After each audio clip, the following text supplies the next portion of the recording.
Hello friends, कैसे हैं आप सभी लोग। मेरा नाम है मनोज सिंह। यहाँ पे आप मेरा परिचय देख सकते हो। उम्मीद करता हूँ कि आप में से जिन लोगों का भी इंटरव्यू में सिलेक्शन हुआ है वो फिलहाल इंटरव्यू की तैयारी कर रहे होंगे, और जिनका इंटरव्यू के लिए सिलेक्शन नहीं हुआ होगा वो भी अपने अगले फेज़ की तैयारी कर रहे होंगे। और मेरा उनको सुझाव ये भी है कि वो भी इंटरव्यू की तैयारी करते रहें, ताकि अगली बार जब उनका सिलेक्शन हो इंटरव्यू के लिए तो उन्हें कुछ खास तैयारी ना करना पड़े और उन्हें ये पता रहे कि किस तरह की तैयारी इंटरव्यू के लिए करना है। जिनका सिलेक्शन इंटरव्यू के लिए हुआ है उनको तो बहुत ही आवश्यक है कि वो फिलहाल ये जानने की कोशिश करें कि किस तरह के क्वेश्चन उनसे पूछे जा सकते हैं। टेलीग्राम चैनल जरूर ज्वाइन कर लीजिएगा। एस्पिरेंट के नाम से आप सर्च कर सकते हैं ताकि आपको लेटेस्ट अपडेट्स मिलते रहें। एक हॉट टॉपिक है जिससे क्वेश्चंस आपके पूछे जा सकते हैं और वो है भारत इजराइल संबंध और भारत ईरान संबंध।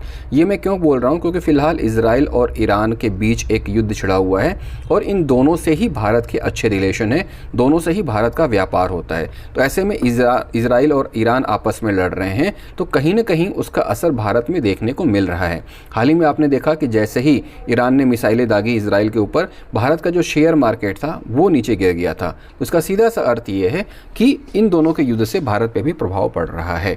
तो आपको इन दोनों के संबंध के बारे में अच्छे से जानना चाहिए, क्योंकि इंटरव्यू में आपसे इंटरनेशनल रिलेशंस के क्वेश्चन पूछे जाने की पूरी संभावनाएं रहते हैं।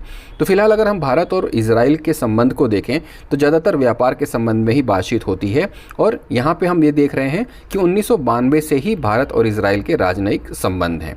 2022-23 का ये डाटा आप याद रख लीजिएगा कि 2022-23 में दोनों के बीच 10.7 लगभग 11 अरब डॉलर तक का व्यापार पहुंच गया था। तो ये एक बहुत बड़ा फिगर है कि एक देश दूसरे देश के बीच 11 अरब डॉलर तक का व्यापार पहुंच रहा है। अब इसमें ये बात सामने आती है कि भारत इजराइल को क्या भेजता है।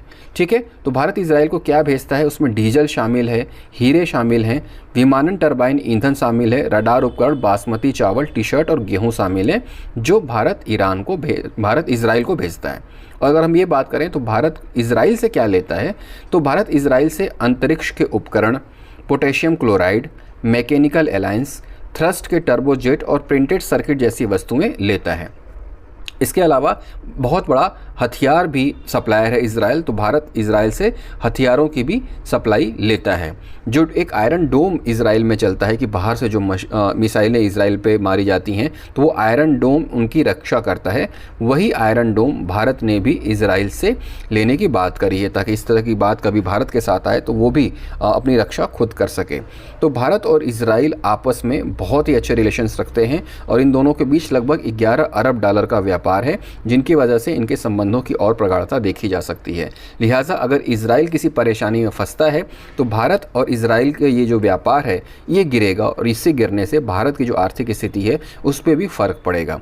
तो भारत से क्या आयात किया जाता है और भारत से क्या निर्यात किया जाता है, इन दोनों चीज़ों को देख लीजिएगा, इनके राजनयिक संबंध देख लीजिएगा, क्योंकि लगातार भारत के प्रधानमंत्री इजराइल के प्रधानमंत्री से मिलते रहते हैं और दोनों आपस में बातचीत भी करते रहते हैं। तो इस लिहाज से भारत इजराइल व्यापार काफ़ी इंपॉर्टेंट है, और इजराइल और ईरान में युद्ध हो रहा है तो उसका खासा असर भारत पे भी देखने को मिलेगा। ये जानकारी जब आप ले लेंगे तो आपसे इंटरव्यू में अगर इससे संबंधित कोई क्वेश्चन पूछा जाएगा तो आप इजीली उसका जवाब दे पाएंगे। और याद रखिएगा, इंटरव्यू बोर्ड में आपसे बहुत डीप क्वेश्चन किसी भी इंटरनेशनल रिलेशंस पे नहीं पूछे जाएंगे। ये देखा जाएगा कि क्या आप एक सामान्य जानकारी, आपके देश के आसपास कुछ हो रहा है तो आपको उसकी जानकारी है या नहीं। तो इतनी जानकारी आपके इंटरव्यू के लिए काफ़ी है। अब हम देख लेते हैं भारत और ईरान के बीच क्या संबंध है। इनके व्यापार की अगर हम बात करें तो 2023-24 के जो पिछले 10 महीने बीते हैं उनमें तकरीबन 1.5 अरब डॉलर का व्यापार हुआ। अब देखिए कहाँ लगभग 11 अरब डॉलर इजराइल के साथ है और कहाँ लगभग 1.5 अरब डॉलर ईरान के साथ है।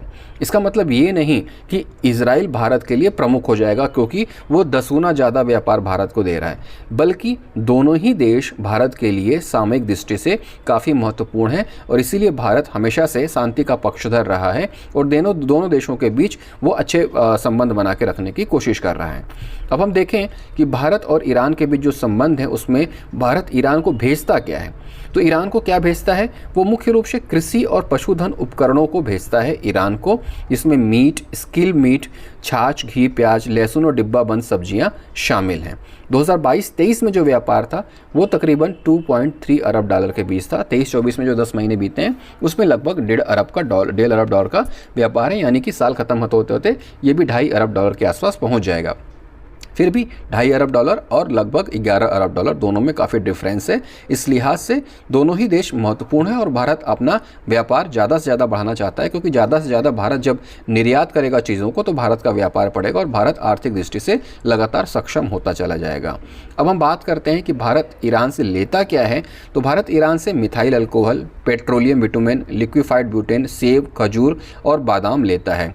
भारत वहाँ से पेट्रोलियम के लिए निर्भर है, तो इस लिहाज से वहाँ जब भी युद्ध होता है तो पेट्रोलियम की जो कीमतें हैं उसमें वृद्धि होती है और उसका असर भारत के व्यापार पे देखने को मिलता है। इस लिहाज से भारत ईरान व्यापार भी काफ़ी जो है मजबूत है और ये आगे और मजबूत होता चला जा रहा है। इसलिए ईरान और इजराइल आपस में लड़ रहे हैं, तो अगर हम दोनों को मिला दें तो $2.5 अरब ईरान का और लगभग $11 अरब इजराइल का, लगभग 13 से 14 अरब डॉलर का जो व्यापार है वो प्रभावित होगा और सीधा सीधा इसका असर भारत के आर्थिक व्यवस्था पर देखने को मिलेगा। इस तरह से क्वेश्चन आप दे सकते हैं और इतनी जानकारी आपके इंटरव्यू के लिए पर्याप्त है और ये जो जानकारी आप देंगे तो इंटरव्यू बोर्ड को अच्छा भी लगेगा। ये एकदम कॉमन सी जानकारी है जिसमें आपके पास फैक्ट्स भी हैं, फिगर भी हैं, इंपोर्ट और एक्सपोर्ट की जानकारी भी है और दोनों देशों के बीच व्यापार के संबंध में है। बात ये भी आएगी कि भारत पर क्या प्रभाव पड़ेगा। तो सबसे बड़ा जो नुकसान होगा वो इलेक्ट्रॉनिक्स और कृषि क्षेत्र को होगा, क्योंकि ऐसे कुछ प्रोडक्ट्स हैं जो भारत इजराइल और ईरान को भेजता है और वहाँ से लेता भी है। लेकिन ईरान और इजराइल में युद्ध हो रहा है तो इलेक्ट्रॉनिक्स और कृषि क्षेत्र को सबसे ज़्यादा नुकसान हो रहा है, क्योंकि भारत के व्यापार को नुकसान होने की संभावना है। युद्ध में सीधे तौर पर शामिल देशों को निर्यात के लिए बीमा शुल्क भी बढ़ सकता है। निर्यात शुल्क होता है, आप जानते ही हैं। तो इस तरह के जब मामले रहेंगे तो निर्यात शुल्क बढ़ेगा और निर्यात शुल्क जब किसी प्रोडक्ट पर बढ़ेगा तो उस प्रोडक्ट की कीमतें ज़्यादा होंगी और वो कीमतें जब ज़्यादा होंगी तो हमें अपनी जेब से ज़्यादा कीमतें चुकानी होंगी और इसका मतलब ये है कि महंगाई बढ़ेगी। तो इस तरह से भारत पर प्रभाव पड़ रहा है और उसका असर भी देखने को मिल रहा है जब शेयर मार्केट डाउन हो गए थे। सबसे बड़ी बात, कच्चे तेलों में उछाल की संभावना है। जब हम बात कर रहे थे तो हमने देखा कि पेट्रोलियम प्रोडक्ट्स हैं, भारत डीजल भेजता है इजराइल को लेकिन पेट्रोलियम प्रोडक्ट लेता है ईरान से। तो इस तरह से एक व्यापार है जो इस तरह से घूम घूम के आपस में ही मिलता है, लेकिन उसमें नुकसान भारत का है। रिपोर्ट्स के अनुसार माने तो इजराइल के जो ऊर्जा प्रतिष्ठान है उस पर अगर इजराइल हमला कर देता है तो कच्चे तेल की कीमतों में इजाफा हो जाएगा। वहीं अगर आपूर्ति बाधित हो गई तो इसका प्रतिकूल असर भी देखने को मिलेगा। भारत में भी पेट्रोलियम पदार्थों की कीमत बढ़ जाएगी, डीजल और पेट्रोल की कीमतें बढ़ जाएंगी। तो इस तरह की एक संभावना है। इसलिए भारत नहीं चाहता है कि दोनों देशों के बीच आगे युद्ध जो है चलता रहे और दोनों आपस में बातचीत कर लें, समझौता हो जाए। इस बात की कोशिश भारत की तरफ है। आप देखेंगे जब भी युद्ध होता है, चाहे वो रूस और यूक्रेन के बीच में हो, चाहे वो इजराइल और ईरान के बीच में हो, जब भी इनकी बातचीत होती है तो सब यही कहते हैं कि भारत अगर चाहे तो मध्यस्थता कर सकता है, क्योंकि फिलहाल भारत की जो स्थिति है पूरे देश विश्व में वो विश्व गुरु की है और भारत जिस रणनीति पे चलता है उसमें यही है कि शांति के साथ आगे बढ़िए लेकिन अपने आप को मजबूत भी करते चलिए। इसलिए भारत मजबूत भी है और आपस में सामंजस्य बनाकर रखने के लिए वो बाकी जो देश हैं उनकी पहली पसंद भी है। तो इस तरह से भारत आगे बढ़ता है। लिहाजा आपसे अगर इंटरनेशनल रिलेशंस में इजराइल और ईरान युद्ध के बारे में पूछा जाए, भारत इजराइल, भारत ईरान के संबंध के बारे में पूछा जाए, तो ये जो जानकारी मैंने आपको दी है उसको आप अच्छे से बता सकते हैं। एक बार इसको रिवाइज कर लीजिएगा ताकि अच्छे से आपको ये चैप्टर समझ में आ जाए। शीशे के सामने खड़े होकर दोहराने की कोशिश करिएगा ताकि आपको कॉन्फिडेंस बढ़े। टेलीग्राम चैनल जरूर ज्वाइन कर लीजिएगा ताकि लेटेस्ट अपडेट आपको मिलता रहे। आपको ऑल द बेस्ट। जय हिंद।